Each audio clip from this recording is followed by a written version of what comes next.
El tema que nosotros escogimos es el proteínas de transporte. En esta proteínas cumplen una función muy esencial y es como su nombre lo dice, es transportar mediante la membrana organismos para que se pueda realizar los procesos de crecimiento y de tener la vida a todos los seres vivos. Para esto debemos de tener en cuenta lo que es la difusión facilitada. Es un proceso en el que la difusión de los solutos a través de las proteínas de transporte por medio de la membrana utiliza el transporte pasivo. Hay transporte pasivo y transporte activo. El transporte pasivo es cuando la difusión de la sustancia a través de la membrana lo hace a través del gradiente de concentración. Debemos de tener en cuenta de que la molécula en el transporte de las proteínas específicamente es para el ion o la molécula. Estas cambian su forma para poder hacer el cambio de las proteínas para que se pueda transportar. ¿Alguno sabe qué es el gradiente de concentración? No sé. Bueno, el gradiente de concentración es la región o el espacio que a través del cual se cambian todas las sustancias. Debemos de tener en cuenta allí que en el transporte pasivo no se utiliza un gasto energético, a diferencia del transporte activo, que sí se utiliza un gasto energético, como por ejemplo una reacción química del ATP.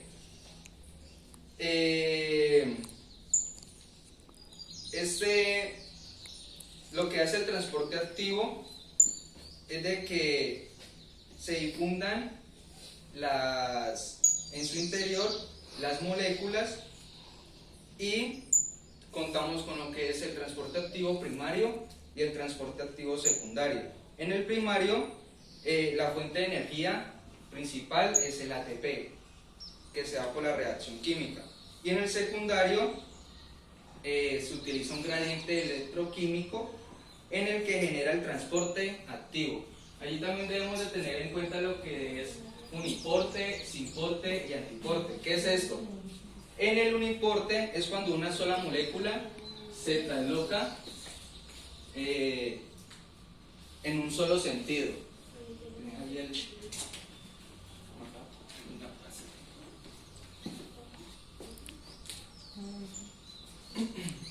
Entonces tenemos en este sentido, aquí está la molécula y se transporta en un solo sentido. ¿Listo? Ese sería el uniporte. En simporte ya existen dos moléculas y del mismo modo van hacia el mismo sentido.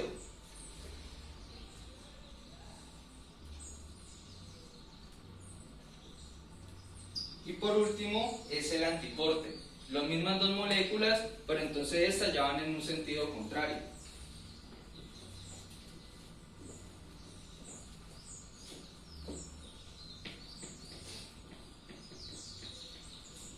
¿Listo? Bueno, el compañero no les... Es que era primero yo. No les hizo una breve introducción de lo que es una proteína como tal. Entonces, primero que todo, omitamos de que él habló y que inicié yo.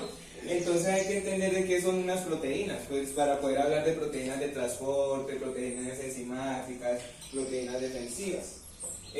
Las proteínas como tal son biomoléculas conformadas por bases de carbono, hidrógeno, oxígeno y nitrógeno. Algunas contienen cobre, algunas contienen fósforo, dependiendo su función. Hay que entender de que son aminoácidos o bases nitrogenadas, pero reciben unos nombres. Cuando son inferior a 10 péptidos, cuando es inferior a 10 aminoácidos son consideradas péptidos. Cuando son mayor a 10 aminoácidos son olipéptidos, y cuando logra la cantidad de 50 o más son considerados una proteína como tal. totalmente constitucionalmente conformada. Bueno, aquí vamos a encontrar de que los cuerpos, los seres vivos, tienen la capacidad, en este caso, tienen la capacidad de generar algunas proteínas de forma natural, pero algunas, bueno, todas las proteínas son de forma natural, pero algunas son necesarias con el consumo de alimentos. Algunos alimentos que le pueden aportar para la creación de proteínas a los cuerpos, o específicamente a los seres humanos, es la carne, los huevos, el consumo de algunos vegetales y entre otras. Bueno, acá encontramos los tipos de proteínas esenciales que le otorgan esos alimentos, que, bueno, te puedo mencionar que es la leucina, algicina, pelidanalina, es que se me da el nombre, lisina, bueno, entre otras. Esas son las que les mencioné, que se necesitan pues, en la mesa de algunos alimentos para producirlas. ¿Ok? Encontramos con unas estructuras proteicas.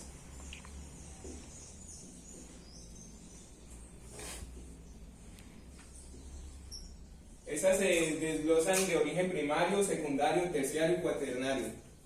En el primario, digamos que son todas las proteínas que contienen, y es una estructura química central en la que consta una cadena de aminoácidos. Como sabemos, una cadena de aminoácidos es la línea que conocemos, digamos, de la dúplica del ARN, que ya lo hemos hablado en temas anteriores, la que contiene pues las bases nitrogenadas y que una es tiamina, la otra es guanina. Bueno, encontramos con una estructura secundaria, que es el plegamiento de la cadena polipéptida, que es la unión de los aminoácidos, y se adopta gracias a la formación de puentes de hidrógeno. Nos encontramos con una estructura terciaria, que ya puede ser de dos tipos,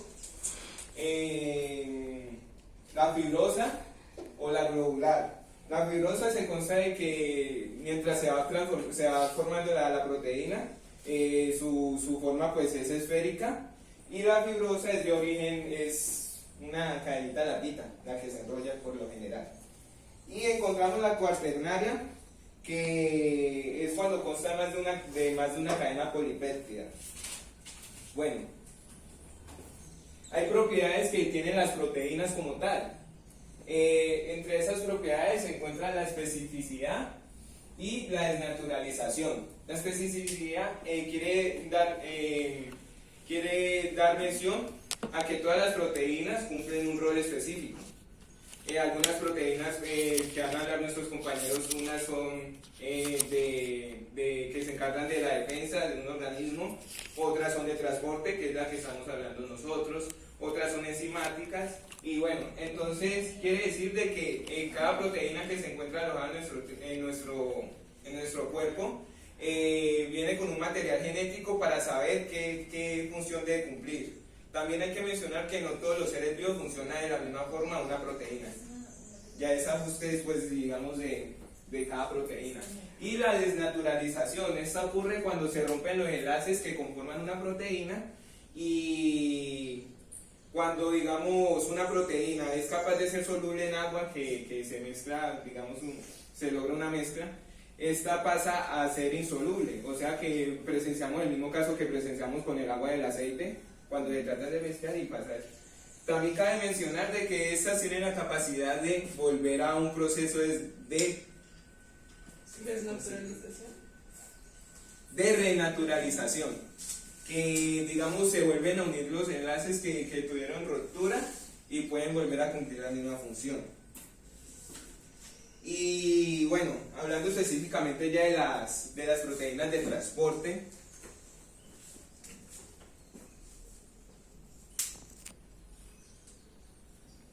hay tres tipos. En el caso de los seres vertebrados contamos con una que se encarga en la hemoglobina, la cual le propicia oxígeno a los músculos y por todo el torrente sanguíneo. En el caso de los seres invertebrados se llama hemosialina. encontramos con otro tipo que es los citocromos, los cuales transportan electrones de carga positiva dentro de la célula, y contamos con las lipoproteínas, que es un casito que digamos,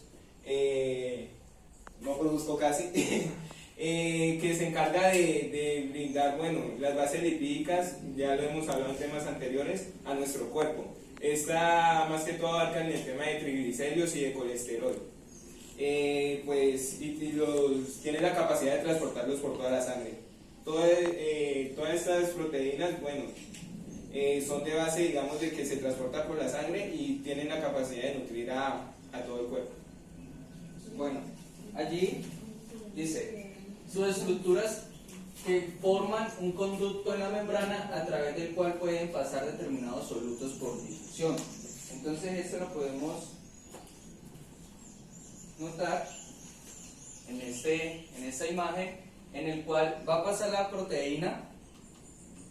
Primeramente el conducto se encuentra cerrado, ya después el conducto ya se abre, la capta, y ya posteriormente ya se abre en la parte intracelular, para allí ya pasa la proteína.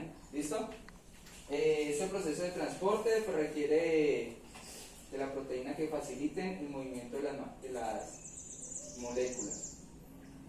Y pues allí pues, es un canal de transporte, un conducto en el cual pues, pasa la proteína hacia la parte intracelular de la célula.